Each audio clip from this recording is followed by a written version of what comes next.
Why do I love my Indigo? Well, it's easy to take the ice machine for granted. You just expect it to work, right? Tell you what, everyone notices when it's not. So this time, when it came time to replace our ice machine, I didn't want to take a chance. We need ice.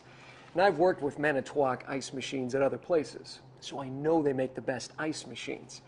But it's funny because I didn't spend any time looking at the machine. I just let my dealer know the brand I wanted and the ice capacity I needed. Then, this unit arrives. The first thing I noticed was the display. I'd never seen an ice machine with a display on it before. And to be honest, I wasn't even sure that I would use it. But what started as very nice to have quickly became a need to have. Now, I love this thing. Things go wrong when you least expect it.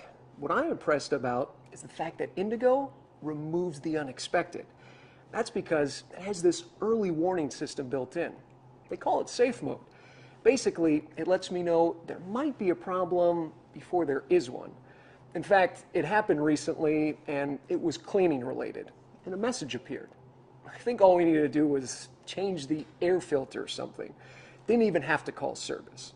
But what I liked was that instead of just shutting down where everyone would be in a panic over the ice machine, there's a message right there telling us that routine maintenance is required. It'll even do that if it ever needs a service tech. Now that's slick. That's why I love my Indigo.